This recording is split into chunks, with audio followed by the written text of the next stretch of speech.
Okay, I think we will go ahead and get started. So, again, thank you so much for being here. My name is Gina Clemmer. I am the Executive Director of Clinic HQ. I'm the founder of HQ. We started HQ about 15 years ago, and we focus on high volume spay, neuter, and wellness clinics. Most of the folks who utilize our software are all nonprofits, very much like yourself, and really just trying to do the most spay neuters, the most vaccines, the most everything at the highest volume for their clients. Today, I have joining me Aparna Brush. She is the head of technology at Paws Chicago. Thank you for being here, Aparna. And also on her team is Rocio Juarez, who is the Assistant Director of Medical Operations at Paws Chicago. So I want to say thank you guys so much for being here.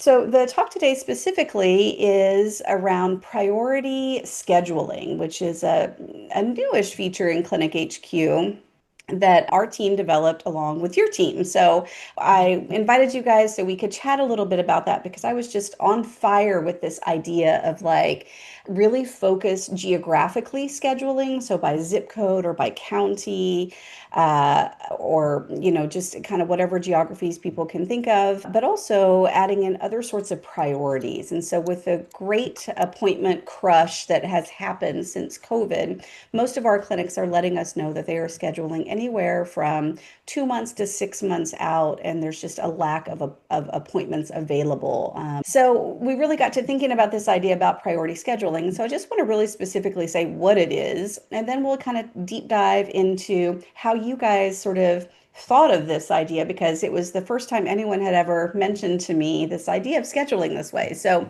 priority scheduling allows clinics to be able to hold in reserve certain types of appointments. And so, those appointments can be zip code based, they can be county based, they can be breed specific, they can be low income status for your clients. So you can create your own questions. And when you create those questions, then you put in what specific kind of criteria they have to meet. So, for example, the question might be, do you have a medical card or a county card? And then the specific answer to that needs to be yes in order for it to correctly meet that priority specifically. You can have multiple priorities. So priority one scheduling could be someone in a certain zip code that has a certain type of dog that also is low income status. That might be your first priority. And then hold in reserve, just hold back like against the general public a certain percentage of your appointments that you always will have available for those types of folks. So that is in essence the idea behind priority scheduling.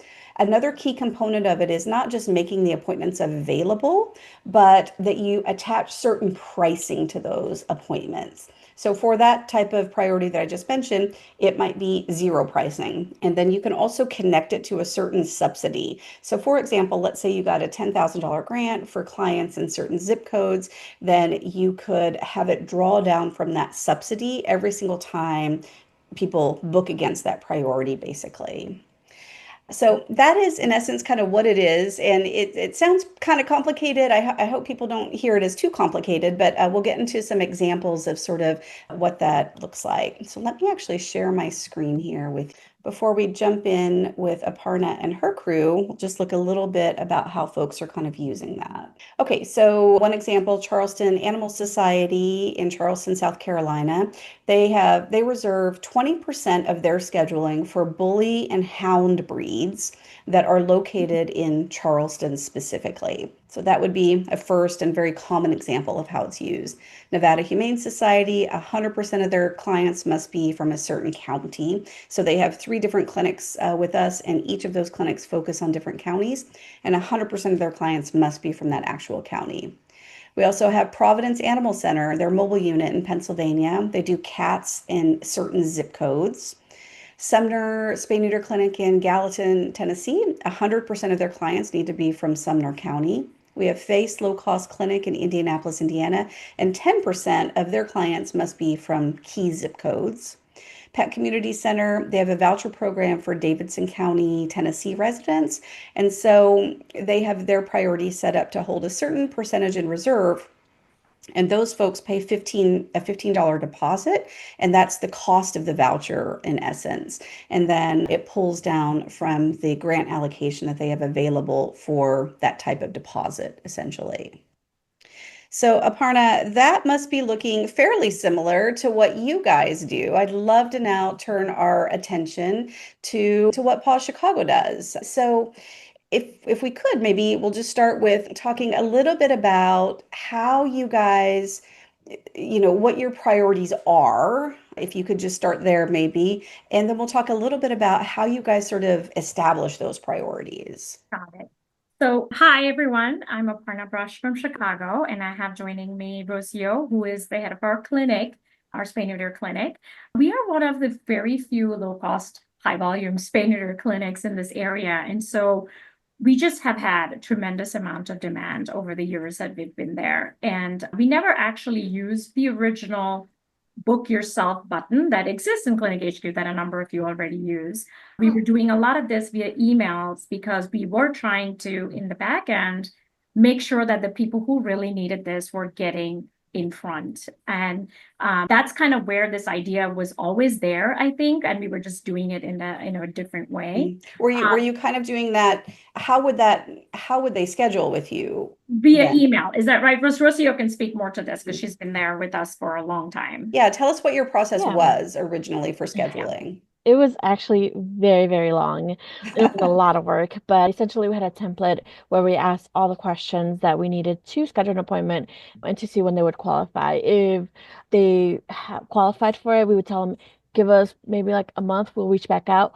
We'll schedule your appointment for you just because we were going based on like our doctor scheduling and everything like that. So it was very time consuming. People would message us time and time and time again saying, I'm in the wait list. How long do I have to wait for and stuff like that. So it was a lot of time consuming. It was frustrating for us. It was frustrating Hmm. for the clients, and I'm sure it was Hmm. frustrating for the patients as well.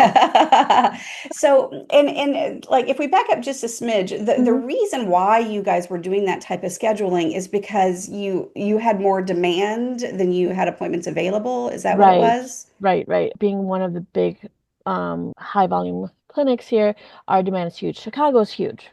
The Sure. population of people are huge. People have multiple pets, but we have certain areas that we want to focus on, specifically in the southern side of Chicago, where we see a lot of the stray population, is where our Cook County Animal Shelter is getting any animals from. So we Hmm. wanted to target those areas because if we could help Oh. them spay neuter their animals, if we could help them with vaccines, then they would keep their animals instead of relinquishing them. So those certain targeted zip codes, we started with 9 zip codes. We advanced to 21 zip codes based on the need. Um, but those zip codes really were the ones that we wanted to ensure that we're getting because Hmm. if people from the north side of Chicago that could afford to go elsewhere, but this place is cheaper, if they were getting the appointments, we're not really helping our community in how we should be. In Aha. the So back that's Very. end, why we. we always had priority on the back of our Mhm, mind. We just were doing it manually. And Rocio's mhm, team was working really hard to keep all of this straight. I was so impressed to look at the different organized folders of different months and different inquiries stored. And mhm. it was running. It was running really well. But we've Hmm. always had priority scheduling in the back of our mind because again, our demand is so high. And we couldn't turn on this button as it were because it would be a first come, first serve, and the appointments would get taken up by whoever happened to be looking. So that was Yeah. where this kind of began. Yeah, that's so interesting. I mean, especially when you look at a massive metropolitan area like Chicago, right? So you just turn on the, e-scheduling. And when you do that, you have, 3 million people that have access to basically just booking an appointment with you guys. So to me, when you guys came to me originally and were like, Gina, we have this problem, I was like, oh, of course you have that sort of problem. Yeah. Anybody would have that kind of problem, especially that, does a lot in these sort of major metropolitan cities. And so it made so much sense to me. Like a light bulb went off when I was like, of course. I mean, you could add 10 more veterinarians, you could add 20 more veterinarians, and you would still never meet the demand We for all wouldn't. of the Yeah. city of Chicago, We wouldn't. right? Yeah. That I is mean, we wouldn't meet that demand. you And would never be able to honestly, it meet was that demand. stressful for the staff, not only the work it took to maintain, but then having to turn down people and say, no, we're going to offer it to these people. We can't help you just yet. And have them wait months on end and have all these unaltered animals perhaps Hmm. reproducing, which clearly happens a lot, right? That's the whole genesis of this. And I know Paws Chicago is a big believer in the prevention pillar, right? Because the number one thing we can do to make a difference is the Uh-huh. spay neuter and the education on spay neuter. So it's really Absolutely. important. So I want to just take a moment to say thank you, Gina, for taking Oh. our idea and running with it, because I think for us, it was a big thing. And what we did do was we actually paused taking appointments for a while and let the team cycle through all the wait lists while we collected interest, which was a very cumbersome process as well. We collected interest on our website and said, we're right now not taking because of high demand, but please, we're going Hmm. through our wait list still, but if you're interested, please submit. And over there, we asked them initial questions. So we did some research on, let's put a number to the actual demand we're getting. And Yeah. we were getting 2,000 a month, wasn't it, Rocio? I think it was around 2,000, 1,800 to 2,000 each month. And that we did for 3-4 months before Gina was like, yeah, we can work on this. And I was like, okay, great. So, Yeah, well, I mean, it was absolutely my pleasure. And, I really believe in this way of scheduling because I think there's so many clinics that also face the same sort of things. And, if it's not like a geographical situation for your clinic, you may still want to even hold in reserve a small portion for certain breed types, or for certain folks that are low income, whatever that is. And then in here, we've also created in Clinic HQ, you can create your own questions. So you can, whatever your kind of priorities are. But to me, scheduling by certain zip codes makes just a tremendous amount of sense for many, many, many clinics. So, can you talk a little bit about the process, about how you came up with your zip codes, how you came up with what your priorities were? Did your board get involved with that? Was it just staff, or where did those how did you bubble up with those ideas? yeah, so I think, and I'll let Rocio talk on the zip codes because I know she's very much more familiar with the zip codes because we've always had certain areas that we've serviced, certain communities that we've serviced. But in general, I think the thinking was really along the lines of we know from having adoption center and actually adopting out animals, it's very hard to adopt, bully breeds. And so we wanted to and so many are coming in at CSCC. You walk in, you'll see a ton of bully breeds. And they are the ones that we should specifically really target to spay neuter so that we can get these animals fixed, find them homes, but not continuously have a supply of them, which I don't think we'll Yes. necessarily be able to impact fully, but we're doing our best to. So I think the Hmm. bully breed priority kind of comes from that, the fact that we know that they're hard to place and they get abandoned a lot because that's the numbers we have from our Chicago Animal Care and Control, which is our city bound essentially. That's what we have because we go in there every day to source our animals and we see the number of bully breeds that don't, ever get homes and they end up getting euthanized.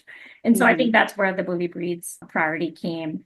We've always wanted to serve the needy communities, so the medical card, all that kind of stuff, because those are the most at-risk populations where they cannot afford this and will end up not spaying and having problems. There's a huge aspect of the animal itself and its health, which Rocio can talk to endlessly about how important it is for the animal's health and their life, right? So I think Hmm. the priorities they didn't need to have a lot of discussion. They were always there. Like I said, we were doing it well before, even via email. Um, Hmm.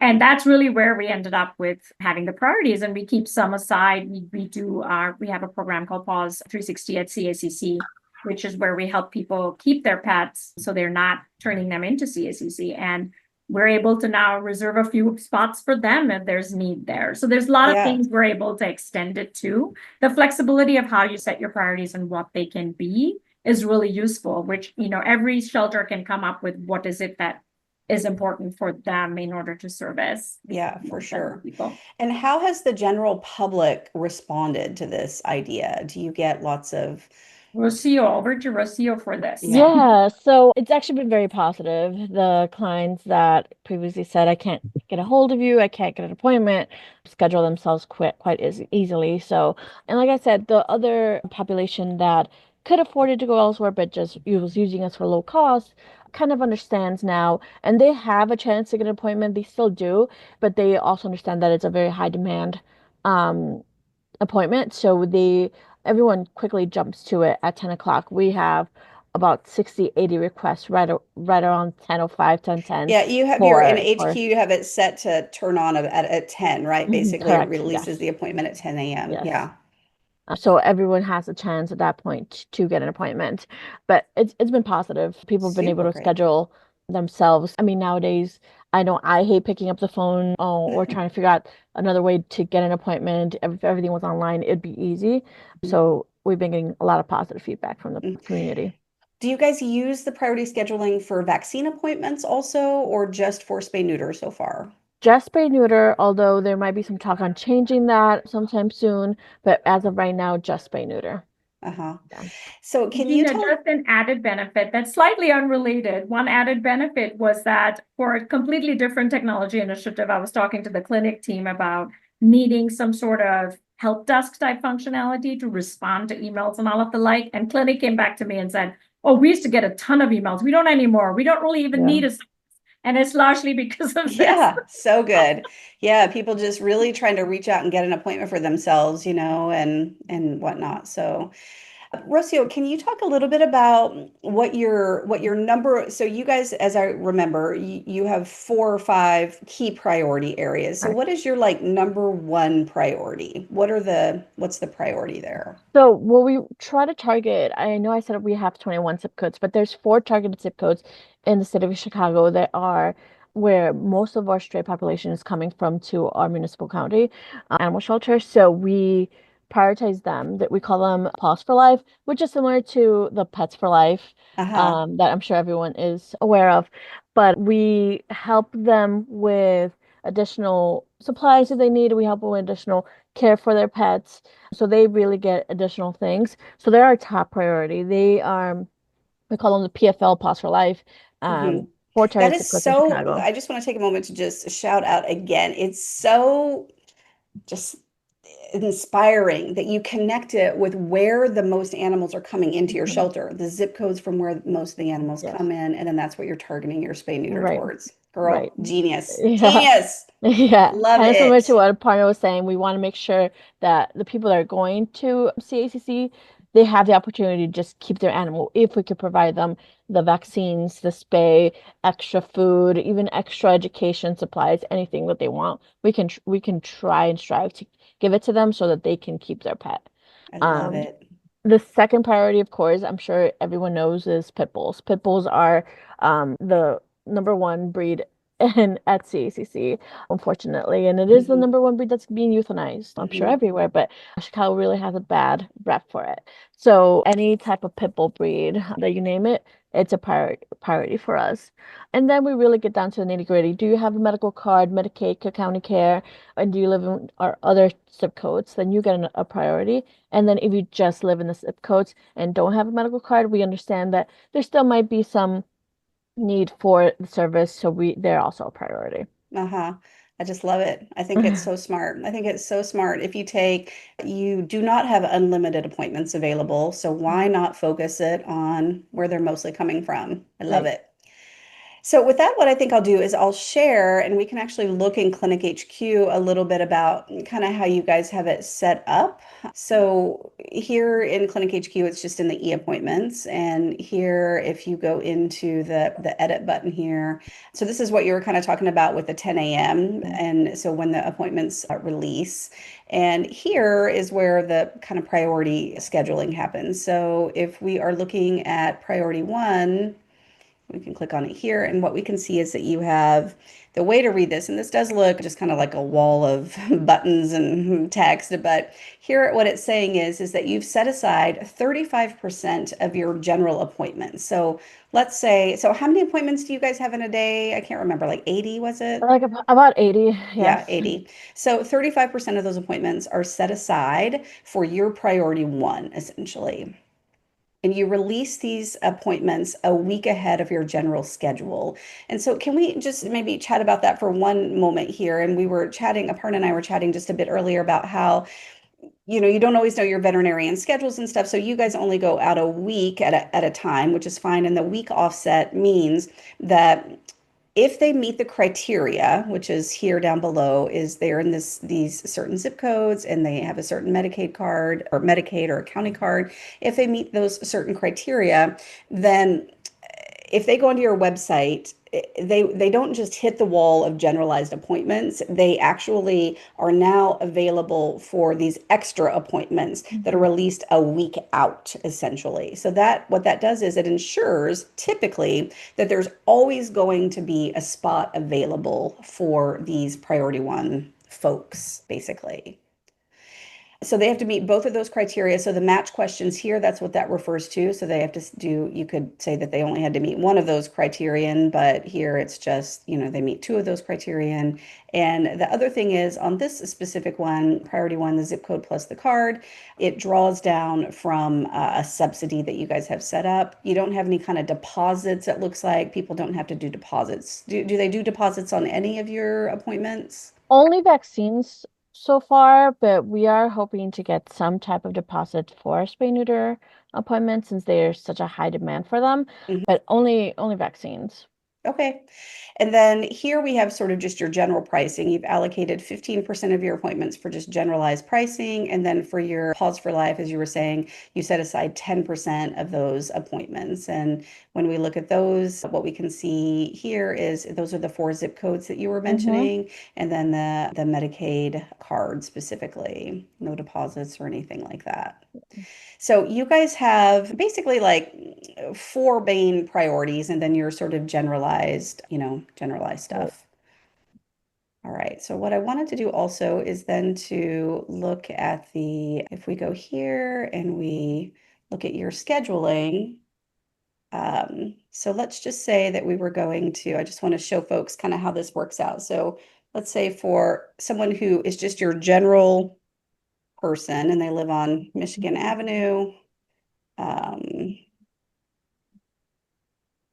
they they do not have any kind of Medicaid card, and they just have just a not a bully breed, essentially.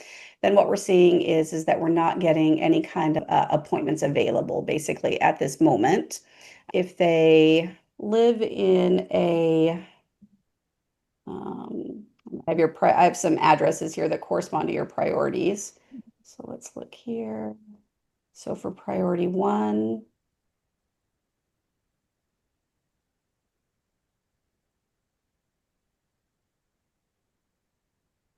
this is one of your key zip codes, 60617. And let's say they do have this one. And let's say they do have a pit bull. Right now, we see that an appointment is made available for them. So on June 18th, then they can actually get an appointment. And if we go here, sorry, I wish I had a faster way to type all this stuff in. Let's put in some blanks here.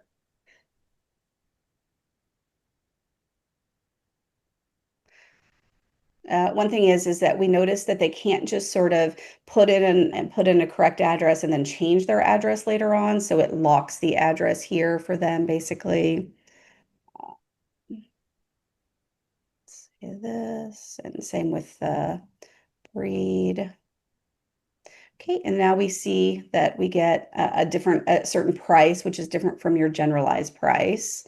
And then if we go here and we put in like your priority four, 3800 Southwestern.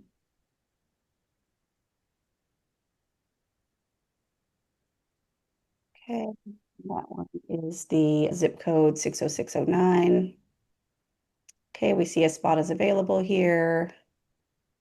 And then what we can see then is it changes the price, that there is no cost associated with that appointment type, essentially. So it does two primary things. One is it makes sure that there's always an appointment, pretty much always an appointment available for that kind of animal within a couple of weeks.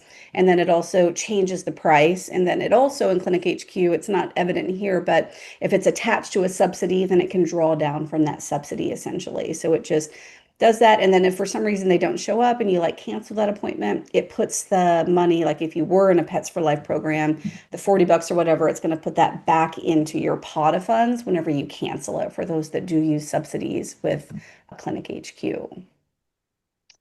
So yeah, so I think that's, I mean, the basics of it. So from the client perspective, I mean, it seems pretty streamlined. Have you guys had much like people being confused about how to do the online stuff? Or, I mean, do they seem like they're mostly able to do it?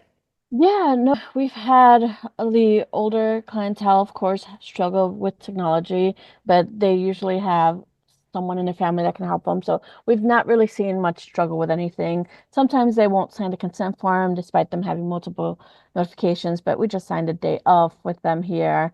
But not really. I mean, this really is the 21st century now, so we are evolving to online booking, which is what we've wanted for a long time. Yeah, that's super great. And is a lot of your population Spanish speaking populations? Do they use like there's kind of this Yeah. Spanish toggle up here? I don't know, like if they're doing this, then the form automatically changes to sort of Spanish, so they can do that also. Yes, a lot of Spanish speakers. We are actually 5, 10 minutes away from our Cook County animal control station, Hmm. but we are in a little place called Little Village, which is basically like Little Mexico. So Hmm. a lot of Spanish Hmm. speakers. Hmm. Yeah, for sure. And how has your staff been able to adopt to it? Like, I know that you guys were originally a little concerned, like, oh my God, we have to train the whole staff about how to do this now. How did that process go for you? Yes, change is hard. Change is hard for Change is everyone. hard, no doubt about And it. I know the doctors hate when I say that, but change is always going to be hard for everyone else. And they've were, what if this happens? What if that happens? What if this happens? Then I just say, you know what? If it happens, we will learn from it and we will adjust. But we want to do this so that we're not looking at coming back from a weekend to 600 emails that we have to respond that day because people have been Hmm. waiting since Friday night for our response. So they love it now. They can breeze through the appointments to approve them, to decline them, call the ones that look iffy if they have additional questions. It's better customer service overall because clients get a response from us much faster than they did before. Yeah, for sure. Absolutely, for sure. I think it Awesome. helps. Like Rocio is very, very good with all the Clinic HQ stuff, and so is Kara on her team. And it really helps to have one or two people really familiar. They can support whoever else is doing this, right? And it just takes away that fear of, oh my God, what if this happens? So Hmm. Yeah, for sure. Awesome. Well, I think we've covered most of it here. I am super happy to take a few questions. Allie, if there are any questions that if people have questions that we haven't kind of answered, please post them in the chat here. Yep, there's just a few questions in there if you want to read Oh, them, I do Gina, see or that. I can read them out loud. Oh, I got it. I see it now. Okay. Okay, here's one from Brittany. We may be getting into this talk, but is it possible to set up priority appointments for vaccine clinics only on a day where we are also doing surgery? From what I can tell, the priority appointments are based on the clinic's capacity, and capacity is different for vaccine clinics versus our spay neuter clinic. So let me look here real quick. So what you would do is, so I think the short answer is yes. So you have different appointment types here, for example, and you would set up the priority here for this appointment type specifically. So as long as you have your vaccine clinic appointments online, then you can certainly just break those out and set that up separately. So that would be the short answer on that one. Second one, our vaccine clinic has a 10 to 20% no-show rate. Have you found priority scheduling to help with this?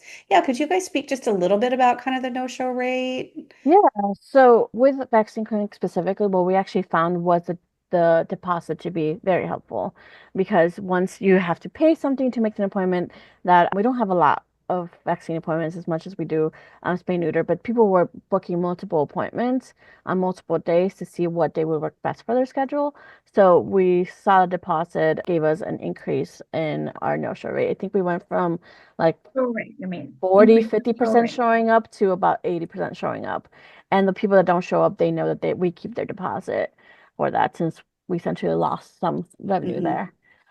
But we also going back a little bit, priority. I know you asked me before if we did any priority for vaccine clinic. So we don't in the general clinic, but we do vaccine events where we do have priority booking. So I don't know if you saw it, there was a 60608 or and 60623 priority appointment there for vaccines. We open Hmm. up a room for that and set them a priority up for if you live in these zip codes, you can come in. If you don't, you can't.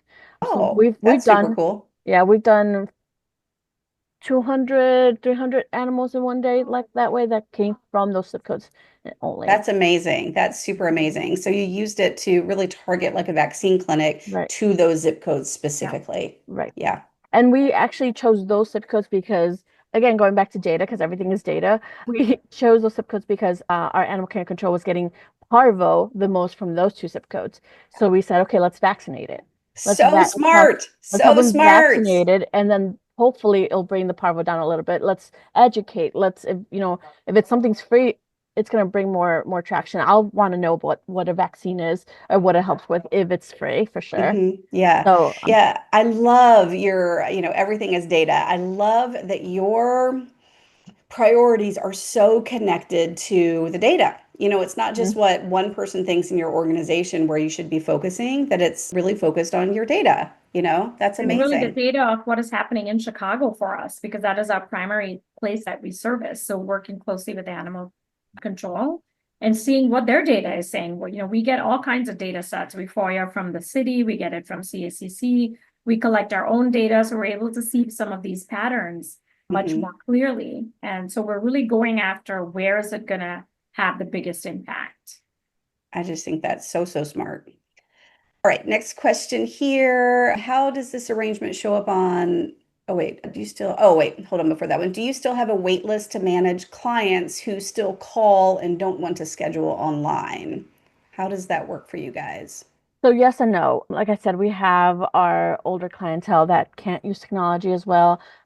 We have some that say, I don't have anyone help me with it. So we schedule them there and then, just either 1 or 2 weeks out in advance. It's not a lot. There's probably like 1 or 2 a week that come in that say that. So it's good customer service. We just schedule it for them. But we also have taught several people how to do it too, so that in the future, if they want a vaccine appointment, they know how to create it themselves.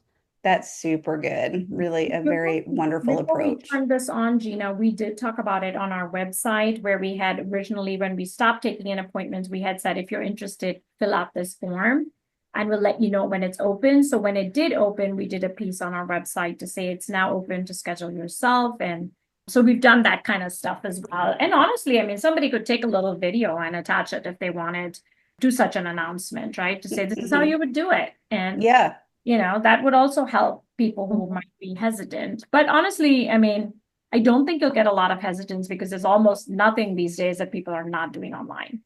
Yeah, absolutely. And just to sort of echo that and the ease of scheduling it, or that most people can do it, our form looks very simple. It's Yeah. just this, and we have had that same form for like 10 years. It went through a whole process of assessment to make sure that people with disabilities could see things well and understand it well. And so the form itself, we specifically keep insanely simple. There's not a ton of graphics, there's not a ton of anything that people could misunderstand. You just go down the form. And that's how we like to keep it too, also. A lot of our clients, because we were collecting stuff via email before to put them in the queue, they were filling out a lot of this stuff because it's the stuff that we ask on Clinic HQ that we were having them do for us to know who to put where. So it's not that, it wasn't new to them. So yes, exactly. Okay, next one. How does this arrangement show up on the calendar if the appointments don't all book? Is it easy to undo? So But I think I don't have any problems with any appointment, however far out we book, not booking at all completely. We've also have to do surgeries for our shelter, so oftentimes we're overbooked because those shelter animals can be variable depending on their health stages.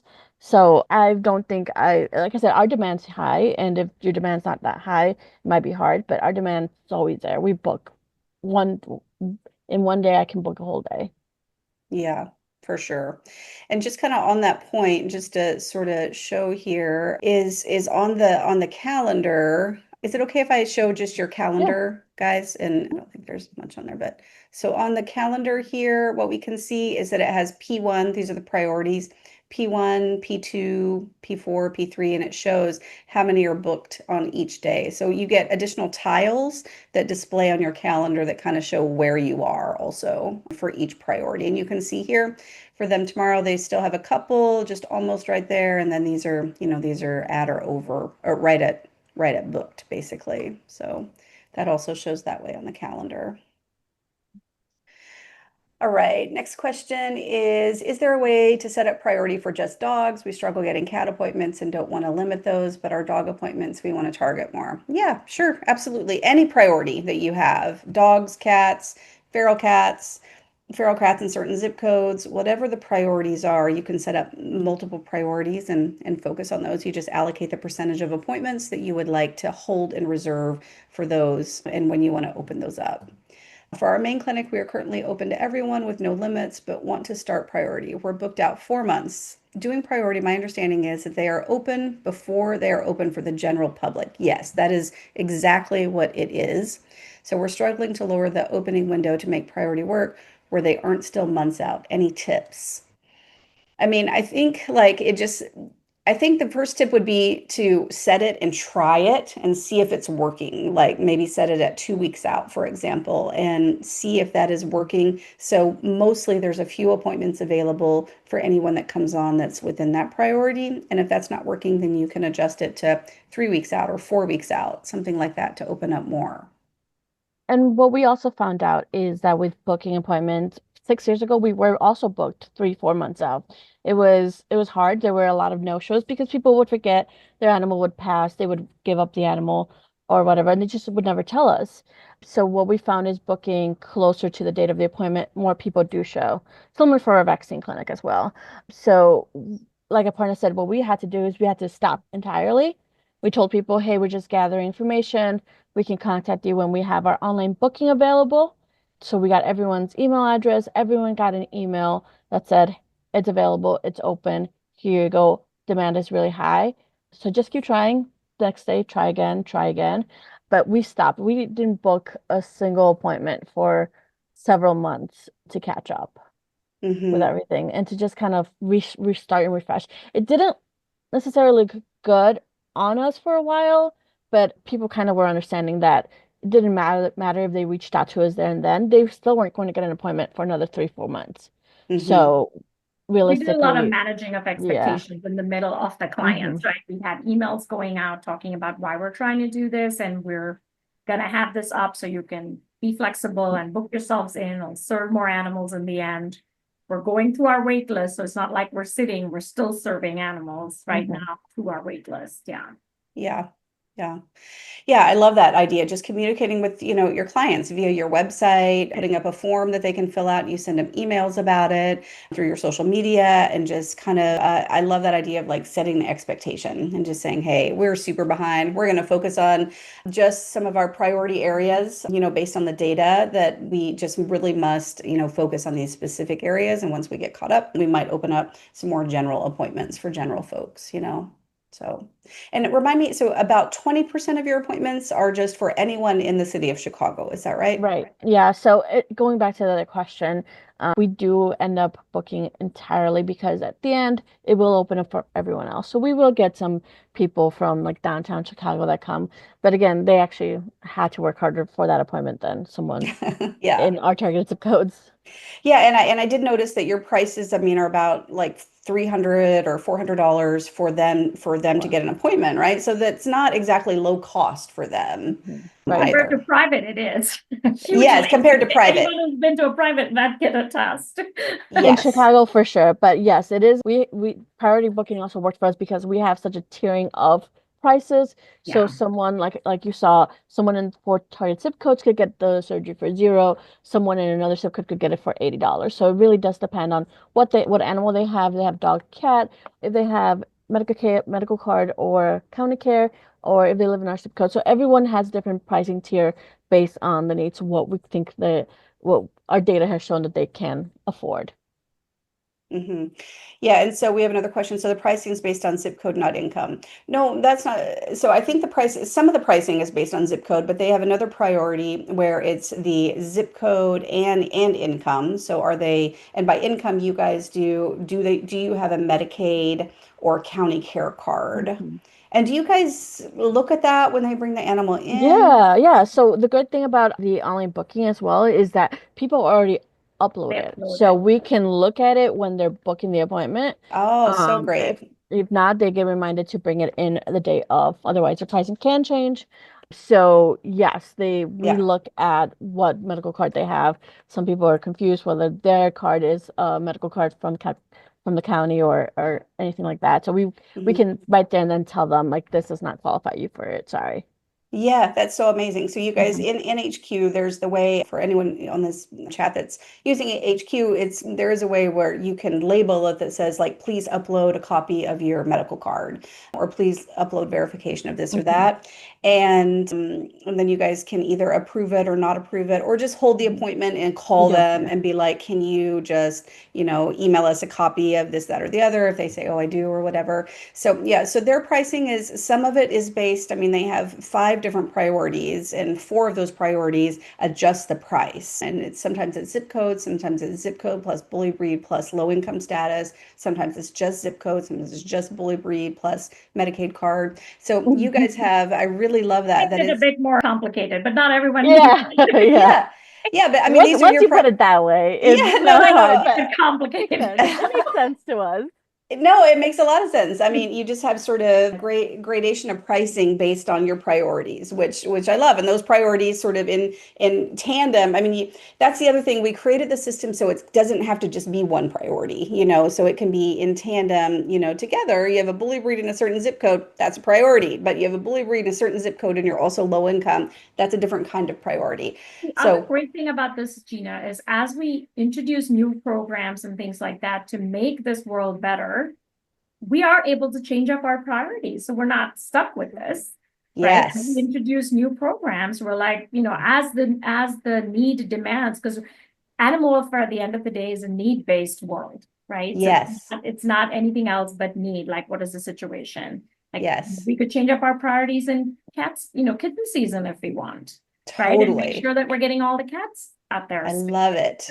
I So I love just it. think this is very powerful if you try to think about it in the flexibility of what it'll offer you as you grow as a clinic and as an animal welfare organization. Hmm. Like Parvo wasn't there many years that much, there wasn't a vaccine, and then there came one. And so now we're able to say, okay, vaccine clinic, and everybody in this area should get that Parvo vaccination because we know most of the cases are coming from there. So there's a Yeah. lot of stuff you can do with the priorities that I think would be super helpful for anybody in this area. Yeah. Wonderful. Gina, there's a Well, couple uh-huh. questions here about mobile clinics, if you want to read through those questions and how to do it from the tech side. Yeah, so we probably don't have enough time really to get Okay. into that, but yes, you can do it for mobile clinics, you can do it for MASH clinics, you can do it for stationary clinics. I do have some questions about, can you set different priorities on different days for different mobile locations? I'm not sure we have it that sophisticated yet. I mean, it's generally speaking, 20% of your overall appointment. So if you only have a mobile clinic, I don't know if you have a mobile and a stationary clinic, if you had a mobile clinic that's set up on multi-clinic and you have your own profile for that, then it would be generally speaking just your overall thing. I guess if you went into your individual day and limited it to so many appointments for that day specifically, I mean, maybe it would. But yeah, but you can open up a help ticket and we're happy to get down in the pit with you and really just figure it out. I mean, some of these things you just need a little bit of help, sort of like, does it do this, does it do that? And we're happy here at HQ to jump on with you one-on-one and test your specific scenario. But yeah, so thank you everyone for joining us. I'm so impressed with the way that you're thinking about serving your populations. Paws Chicago, you guys are an inspiration to me, and I just know as time goes by and we see more demand for lower cost appointments, that the need for appointments will just keep growing and growing and growing. So I think it's really smart to like start to prioritize, honestly, what are your priorities? And I love how you connect that with your data. It's super intelligent and I just love it. So thank you guys so much for being here, sharing your flow with us. And for this recording, we'll make it available to everyone in HQ land in a week or so after we do some edits. Thank you guys. Take Having us, care. Gina. Thanks. Bye Bye-bye. bye.